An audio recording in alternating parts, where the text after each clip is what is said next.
दोस्तों, जब रात में हम आसमान में चमकते तारों को देखते हैं तो हमें कितना अच्छा लगता है। लेकिन क्या आप जानते हैं कि जो तारे बहुत खूबसूरत मिल्की वे का हिस्सा है वो हमारी केवल एक ही गैलेक्सी नहीं है, बल्कि इसकी तरह और 2 लाख करोड़ से भी ज्यादा गैलेक्सीज हैं।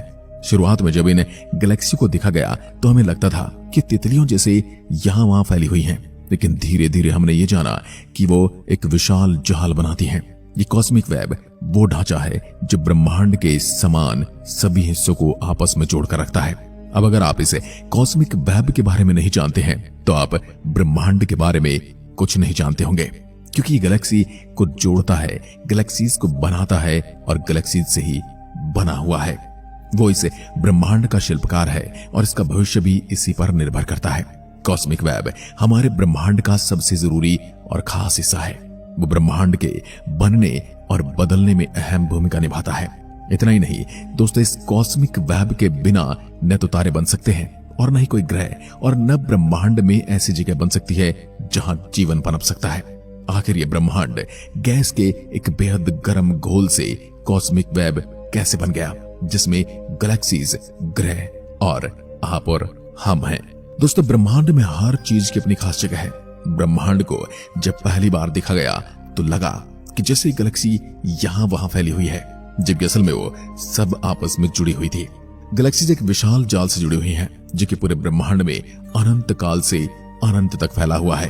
लेकिन ये जाल कैसे बना, ये कॉस्मोलॉजी का सबसे बड़ा रहस्य है। हाकिम ओलुसे नाम के एक एस्ट्रोफिजिस्ट का कहना है, एक तरह से आप किसी भी चीज को तब तक नहीं समझ सकते जब तक आप ये न समझ लें कि आखिर वो बनी कैसे थी। ये ब्रह्मांड, ये हमारा ब्रह्मांड करोड़ों गैलेक्सीज से मिलकर बना है। ये रहस्य सुलझाने के लिए वैज्ञानिकों को दूर तक देखना होगा। ऑब्जर्वेबल यूनिवर्स के आखिरी छोर तक देखकर शुरुआती गैलेक्सीज की रोशनी की जांच करनी होगी।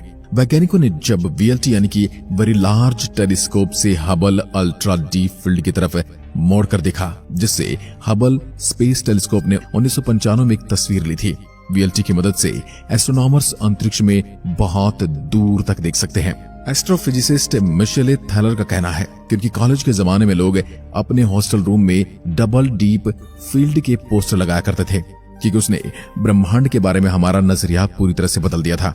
सोचते ही रोंगटे खड़े हो जाते हैं कि अंतरिक्ष का एक छोटा सा हिस्सा जो में खाली लगता है, असल में उसमें हजारों गैलेक्सीज मौजूद हैं और हर गैलेक्सीज में कई करोड़ तारे हैं। एक झटके में ब्रह्मांड हमारे लिए और ज्यादा भरा पूरा बन गया, और वो भी केवल एक तस्वीर से। एटकेमर डेजर्ट में एक ऊंचे पठार पर लगा हुआ VLT ब्रह्मांड के बीते कल में ज्यादा आगे तक देख पाता है, क्योंकि हबल टेलीस्कोप के मुकाबले ज्यादा दूर से आई रोशनी पकड़ लेता है और अल्ट्रा डीप फील्ड का महज एक छोटा सा हिस्सा है। मगर गैलेक्सीज कैसे बनी थी, उसमें इस सवाल का जवाब मिलता है। सोचिए, अगर आप रेत का एक कण लेते हैं और उसे उंगली पर रखकर अपना हाथ आगे करेंगे, अगर आप उस रेत के कण को आसमान की ओर उठाकर देखेंगे तो जितना बड़ा वह कण इस खुले आसमान के सामने है, उतना ही अंतरिक्ष के मुकाबले में हबल अल्ट्रा डीप फील्ड उतना ही बड़ा है। लेकिन उसमें हजारों गैलेक्सीज हैं। ये टेलीस्कोप 155 घंटे तक उन गैलेक्सीज को देखकर वहां से आती हर रोशनी को पकड़ता है। ये अंतरिक्ष में हाइड्रोजन गैस की प्राचीन धारा है, जिसकी लंबाई 1.5 करोड़ प्रकाश वर्ष है। धारा कॉस्मिक वेब का सिर्फ एक छोटा सा हिस्सा है, जो ब्रह्मांड में पाई जाने वाली अब तक की सबसे बड़ी चीज है। एस्ट्रोनॉमर्स फिलिप हॉपकिंस का कहना है कि वो कॉस्मिक वेब हद से ज्यादा विशाल है। उसके नाम से ही पता चलता है कि वो हमारे ब्रह्मांड की सबसे बड़ी चीज है।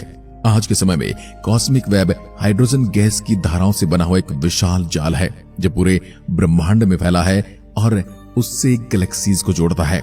कॉस्मिक वेब में जो गांठ जैसे हिस्से हैं, वह गैलेक्सीज, तारे, ब्लैक होल सब हैं। उन हिस्सों के बीच में गैस की धाराएं हैं, जो इन हिस्सों यानी गैलेक्सीज को आपस में एक दूसरे से जोड़ती हैं। वो गैलेक्सीज और धाराएं ऐसी हैं जैसे बड़े बड़े शहरों के बीच में खूबसूरत सुपर हाईवेज होते हैं। एक अन्य एस्ट्रोफिजिस्ट जेम्स बुल्क का कहना है, हम जितना दूर तक देख सकते हैं वहां तक हमें एक कॉस्मिक वेब दिखाई देता है, और इस वेब में दूर दूर तक कई सारी गैलेक्सीज बनी हुई हैं।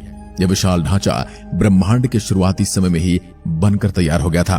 1380 करोड़ साल पहले जब ब्रह्मांड एक बेहद गर्म गोला था जिसमें धमाका हुआ और फिर वो बड़ा हुआ और ठंडा हो गया। गर्मी की एनर्जी से सबसे पहले परमाणु से छोटे कण बन गए। बिग बैंग से इतनी एनर्जी पैदा हुई कि चीजों पर ग्रेविटी का असर नहीं हो रहा था। शुरुआत में ब्रह्मांड इतना गर्म और इतनी एनर्जी से भरा हुआ था कि आम मेटल के कण इतनी तेजी से यहाँ भाग रहे थे और ग्रेविटी उन्हें पकड़कर नहीं रोक पा रही थी। पर शुरुआती ब्रह्मांड में आम मैटर के अलावा भी कुछ था। पर्दे के पीछे ग्रेविटी किसी और चीज पर असर डाल रही थी। आम मेटल की ही रिश्तेदार, वो अदृश्य चीज जिसे आज हम डार्क मैटर कहते हैं। ब्रह्मांड की शुरुआत में 85% मेटल तो डार्क मैटर ही था। जब बिग बैंग हुआ तब आम मेटल और डार्क मेटल दोनों ब्रह्मांड में थी, लेकिन दोनों का बर्ताव एक दूसरे से अलग था। बिग बैंग होने के 10 सेकंड बाद ही नए जन्म में ब्रह्मांड का तापमान करोड़ों डिग्री सेल्सियस के पार था और उतनी गर्मी में आम मैटर के कण साथ नहीं रह सकते। पर डार्क मैटर में अलग खूबियां होती हैं। डार्क मैटर पर बिग बैंग से पैदा हुई जबरदस्त रेडिएशन का असर अलग तरीके से हो रहा था, क्योंकि वो ठंडी हो पा रही थी और इस वजह से उसके कण साथ में आ रहे थे, जो आम मैटर के कणों के लिए नामुमकिन था। डार्क मैटर के जमघट बड़े होने लगे और उनसे पैदा हुई ग्रेविटी की वजह से परछाई जैसी चीज बनने लगी। जब एक जगह पर डार्क मैटर जमा हो गई तो ज्यादा मैटर वाली जगह बन गई और वहां और ज्यादा डार्क मैटर और खींचने लगी। बिग बैंग के 3,80,000 साल बाद जबरदस्त गर्मी कम होकर कुछ हजार डिग्रीज रह गई। अहम मैटर के कणों की रफ्तार कम हो गई। प्रोटॉन्स और इलेक्ट्रॉन्स जुड़कर हाइड्रोजन और हीलियम गैस के एटम्स बनने लगे। डार्क मैटर से पैदा हुई ग्रेविटी आम मैटर पर असर करने लगी। देखते ही देखते ब्रह्मांड में जगह जगह मैटर जमा होने लगे, क्योंकि डार्क मैटर के विशाल छल्लों ने आम मैटर से बनी गैस को अपनी तरफ खींचना शुरू कर दिया और गैलेक्सीज बनने का लंबा काम शुरू हो गया। डार्क मैटर ने गैस को खींचना शुरू किया, जिससे आगे जाकर कॉस्मिक वेब और सारी गैलेक्सीज बनी। जब हम इमारत बनाते हैं तो इमारत खड़ी करने से पहले उस जगह पर बहुत सारे काम करने पड़ते हैं। ऐसे ही हमारे ब्रह्मांड में भी उस कॉस्मिक वेब और ब्रह्मांड की नींव बनाने में काफी समय लगा। नींव बनाने का काम तो हो गया, लेकिन अभी भी बहुत काम बाकी था। गैस के वो बादल ब्रह्मांड के सबसे बड़े ढांचे और इसके आधार में कैसे तब्दील हो गए। वो रहस्यमय डार्क मैटर जो सारी गैस को खींचकर लाई थी, वही ये काम कर पा रही थी। वो डार्क मैटर ही गैलेक्सीज और कॉस्मिक वेब्स बनवा रही थी, क्योंकि तब आम मैटर के मुकाबले उससे ज्यादा तादाद थी डार्क मैटर की। देखा जाए तो कॉस्मिक वेब डार्क मैटर से बना है, जो उस समय सारे ब्रह्मांड में जाल की तरह फैली हुई थी। जैसे जैसे वो विशाल ढांचा बनने लगा, उसकी ग्रेविटी बढ़कर और डार्क मैटर को पास खींचने लगी। इस डार्क मैटर ने सिकुड़कर धागे जैसी चीजें बनाना शुरू कर दिया। वो धागे उन जगहों से जुड़ने लगे जहां और ज्यादा घनी डार्क मैटर थी, और इस तरह डार्क मैटर से बनी बुनियाद और हाइड्रोजन गैस को खींचने लगी। लाखों करोड़ों साल तक ये काम यूं ही चलता रहा और गैस से बनी ये धाराएं पूरे ब्रह्मांड में फैल गई, और तब जाकर वो जाल सितारों से सजा हुआ नजर आता है और सभी गैलेक्सीज को जोड़ता है। हम जानते हैं कि आगे जाकर तारे और गैलेक्सीज बन गए, लेकिन ये नहीं पता कि कब बने। सबसे शुरुआती गैलेक्सीज कैसी थी, ये बड़ा रहस्य है।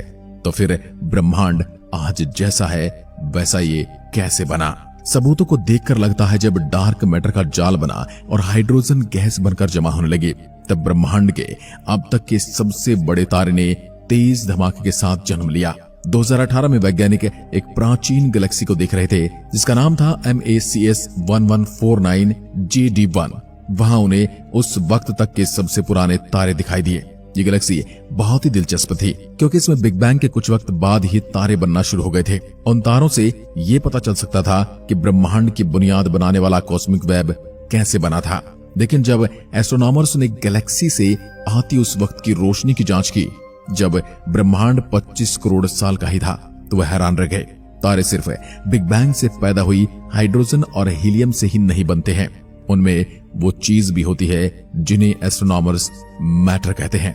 एस्ट्रोफिजिसिस्ट साराफिना नैन्सी कहती हैं, एस्ट्रोनॉमर्स में मैटर यानी वो हर चीज जो हाइड्रोजन हीलियम से भरी है। भले ये बात आपको एकदम बेतुकी लगे, लेकिन एक एस्ट्रोनॉमर्स के लिए हर चीज एक मैटर है। बिग बैंग से हाइड्रोजन और हीलियम बने थे, जो भी चीजें उनसे भरी थी दम तोड़ते हुए तारों के केंद्र में समा गई थी। इस गैलेक्सी के चमकदार तारे जो बिग बैंग के 25 करोड़ साल बाद बने थे। कुछ तारों की उम्र ब्रह्मांड जितनी लग रही थी।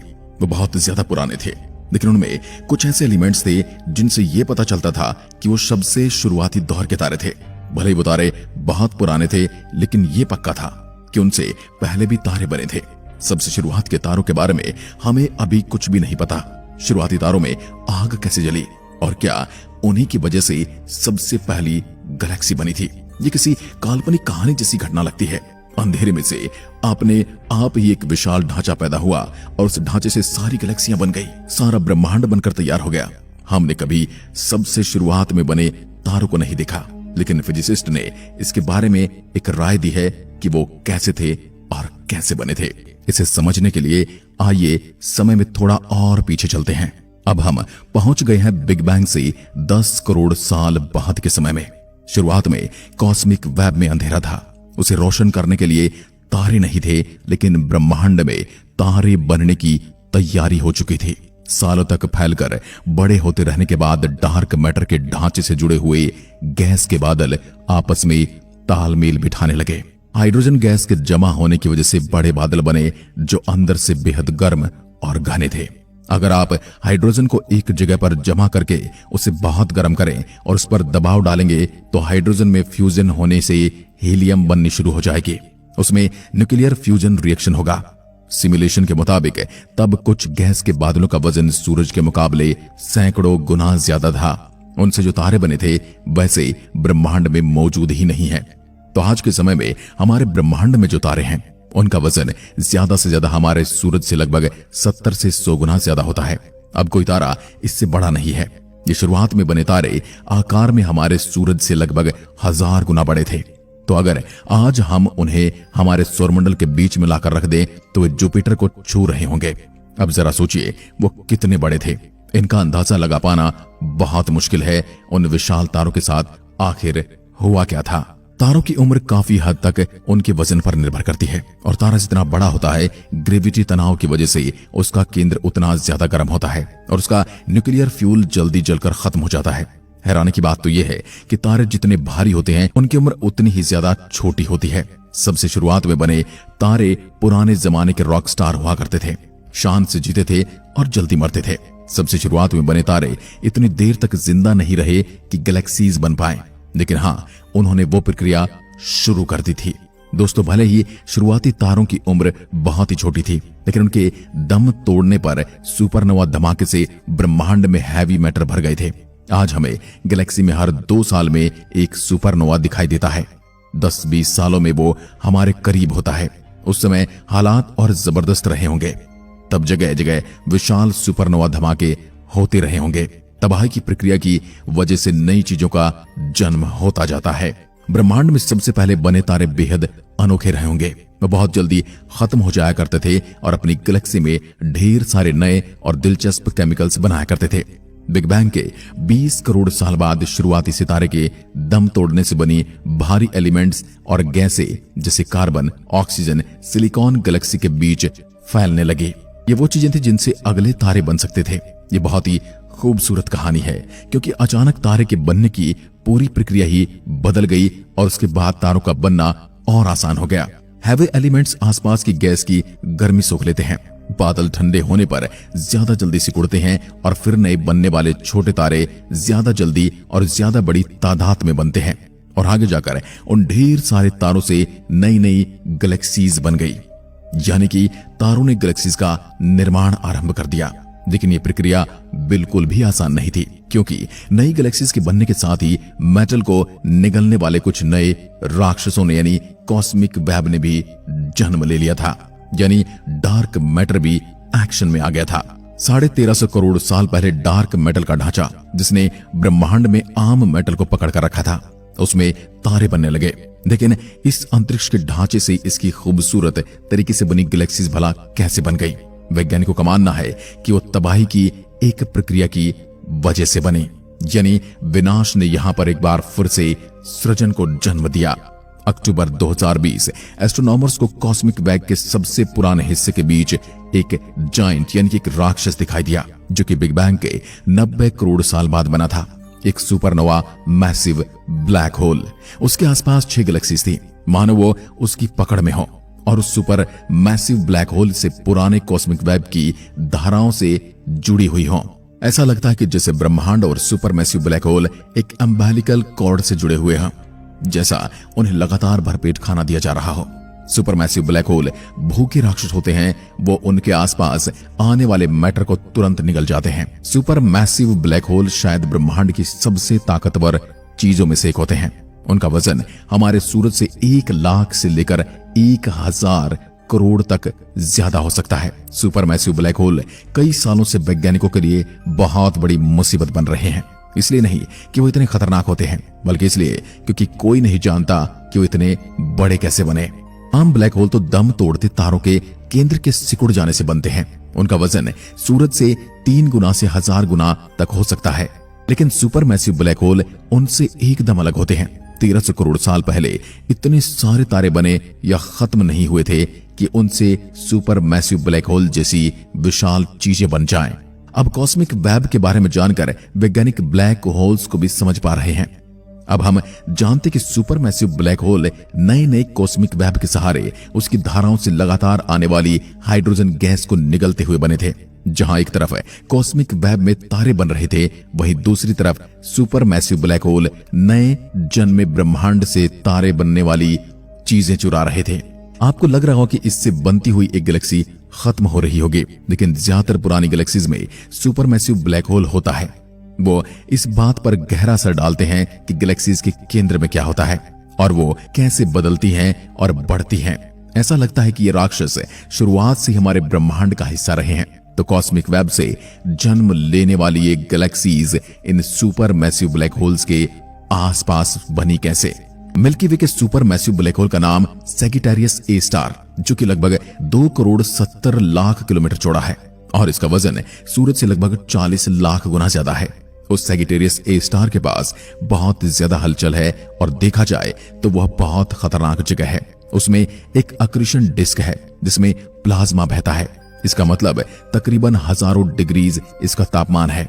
आपको ये जानकर अच्छा नहीं लगेगा कि तारों के बनने के लिए ये एक अच्छी जगह हो सकती है, लेकिन एस्ट्रोनॉमर्स ने सोचा कि वो उसी को ध्यान से देखेंगे। वैज्ञानिकों ने मिल्की वे के केंद्र में गैस और धूल के झमकट ढूंढने की कोशिश की जिनसे तारे बनते हैं।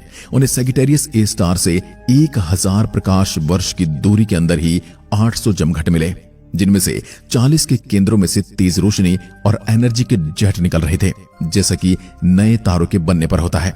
यह हैरानी की बात है कि वो तारे वहां पर मिले, ये एक भेड़े की गुफा में छोटे बच्चे के मिलने जैसा है। कोई सोच भी नहीं सकता था कि उस जगह पर ऐसा कुछ होगा। वहां नए तारे बन सकते हैं। वहां पर यह काम उतने कारगर तरीके से नहीं होता है जितने जैसे हमारे पास के शांत माहौल में होता है, पर होता तो है।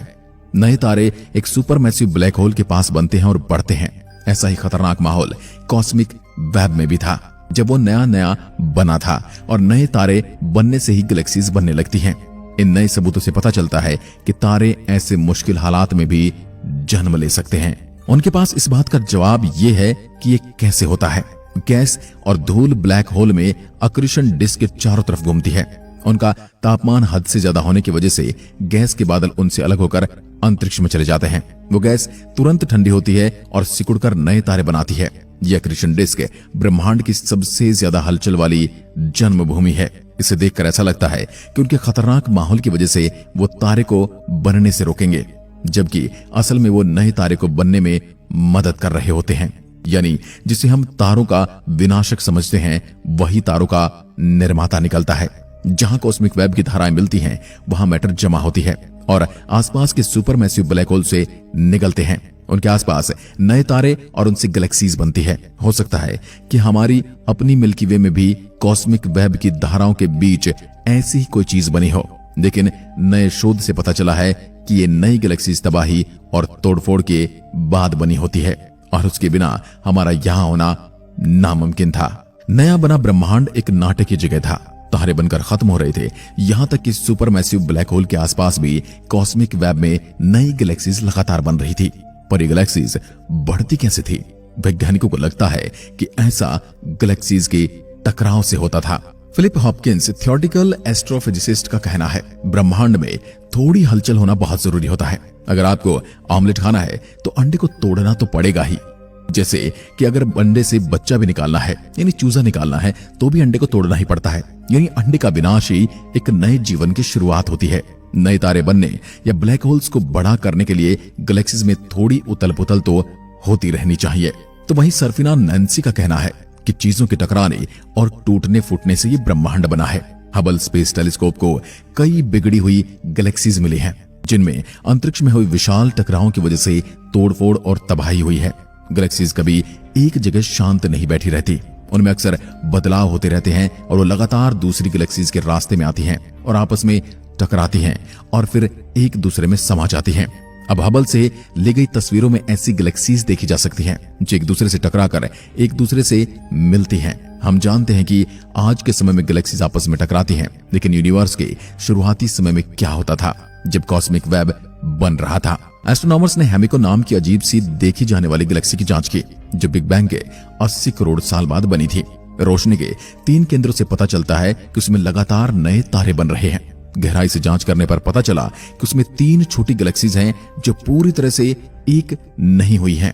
वैज्ञानिक इन नए नए तारों के समूह को प्रोटो गैलेक्सी कहते हैं। जिन तारों के समूह से हेमिको बनी है उनका टकराव अभी भी जारी है। ये प्रोटो गैलेक्सी अक्सर आपस में टकराती रहती हैं। इन जोरदार टकरावों से नए तारे बनते हैं।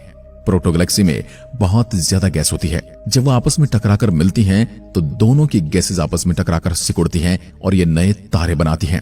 ये टकराव करोड़ों सालों तक चलता रहता है और आखिर में इन नए बदलावों से एक नई गैलेक्सी बन जाती है। अब बिग बैंग से 50 करोड़ साल के बाद के ब्रह्मांड की कल्पना कीजिए। वो आज के मुकाबले छोटा और सिकुड़ा हुआ था। जब ब्रह्मांड नया बना था तब ये छोटा था और इसमें कई प्रोटो गैलेक्सी थी। इसमें काफी भीड़भाड़ थी और उस समय उनमें टकराव होने की ज्यादा संभावना भी थी। जहां कॉस्मिक गैस की धाराएं मिलती थी वहां गैस ज्यादा थी और नई गैलेक्सीज बनती थी। और जब छोटी प्रोटो गैलेक्सीज के टकराने से घने मैटर वाले हिस्से पास आते थे और तब उनमें बहुत ज्यादा तादाद में तारे बना करते थे। लेकिन ढेर सारी प्रोटो गैलेक्सीज के आपस में मिलने से तारों के बनने की रफ्तार बढ़ सकती है, जिसमें गैलेक्सीज का आकार तेजी से बढ़ता है। आपको लगेगा कि ऐसी टक्कर से पुरानी गैलेक्सीज का नामो निशान मिट जाता होगा, लेकिन वैज्ञानिकों को यहाँ से जहाँ जोरदार टकराव होते हैं वहां पुरानी गैलेक्सीज के बचे हुए हिस्से मिले हैं। इनकी जांच करके वो बारीकी से पता कर सकते हैं कि उन टकरावों में क्या हुआ था। तो वैज्ञानिकों ने हमारी गैलेक्सी में भी जांच की है। एस्ट्रोनॉमर्स का मानना है कि कई हजार साल पहले ऐसे हुए एक टकराव की वजह से मिल्की वे बढ़ना शुरू हुई थी। ऐसा ही हमारी गैलेक्सी में एस क्लस्टर नाम के तारों का एक समूह है जो हमारी गैलेक्सी के बाहरी हिस्से में है। वो बाकी तारों के मुकाबले बहुत ही अजीब बर्ताव करते हैं। बिग बैंग के करीबन 100 करोड़ साल के बाद डार्क मैटर से बना कॉस्मिक वेब का ढांचा चमकने लगा। इसकी धाराओं से होते हुए मेटल यहां वहां जाने लगी और धूल के जमघट बन गए। सुपरमैसिव ब्लैक होल के आसपास के हलचल बाहर इलाके में भी नए तारे जन्म लेने लगे। नई गैलेक्सीज आपस में टकराने लगी और नए नए इस ब्रह्मांड में रोशनी दिखाई देने लगी। लेकिन ये सवाल अभी भी बाकी है कि ब्रह्मांड के इस अद्भुत उथल पुथल के बीच हमारी मिल्की वे जैसे गैलेक्सी कैसे बची रही और बड़ी हो पाई। नए शोध से पता चला कि ब्रह्मांड में चीजों का जन्म लेना और खत्म होना कॉस्मिक वेब पर निर्भर करता है। 1350 करोड़ साल पहले नए नए कॉस्मिक वेब की धाराओं के बीच एक प्रोटो गैलेक्सी बनी थी जो हमारी मिल्की वे थी। ये कैसे तय होता है कि एक नई गैलेक्सी जिंदा रहेगी या नहीं?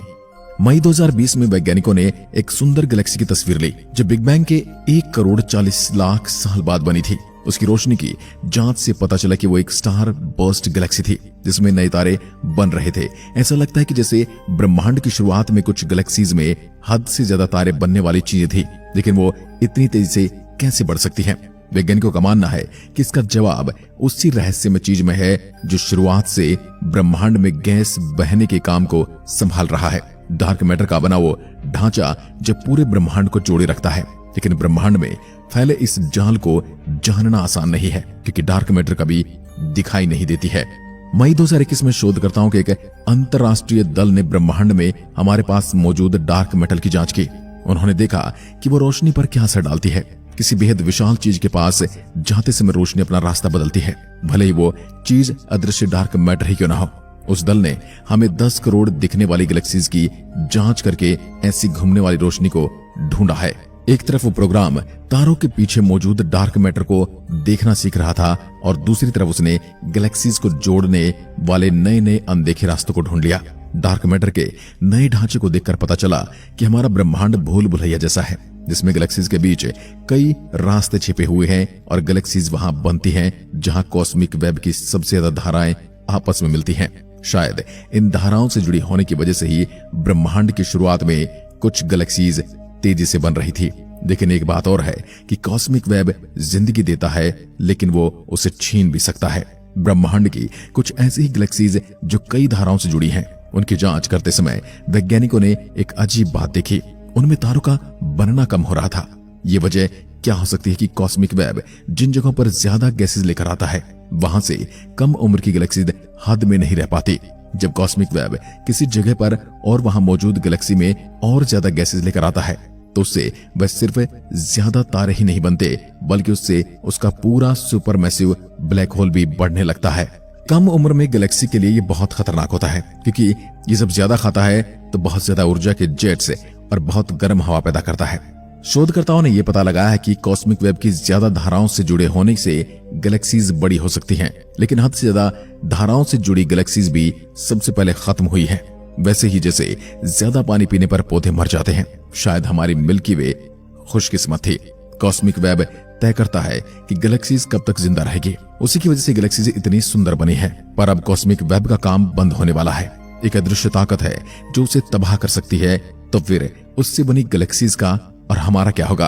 कॉस्मिक वेब ने ही इस ब्रह्मांड को तरकीब से बनाया था। उसके डार्क मैटर के ग्रेविटेशन ताकत की वजह से गैलेक्सीज बनी और उनका विकास हो पाया। लेकिन ये विकास गैलेक्सीज के समूह बनने पर खत्म हो जाता है। उनसे बड़ा और कुछ नहीं बन सकता। कोई चीज तो है जो ब्रह्मांड में नई चीज को बनाने से रोक रही है। ये जानने के लिए ये क्या हो रहा है, हमें उस समय में जाना होगा जब बिग बैंग हुआ था और कॉस्मिक वेब जन्म ले रहा था। 1380 करोड़ साल पहले ब्रह्मांड का जन्म हुआ था।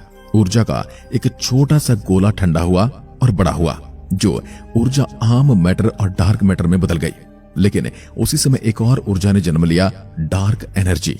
हमें डार्क एनर्जी के बारे में बहुत कम पता है, लेकिन ये हमेशा ब्रह्मांड का हिस्सा रही है।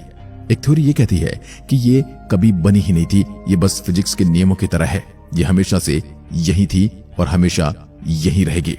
एक फिजिसिस्ट का मानना है कि डार्क एनर्जी बस खालीपन की ऊर्जा है।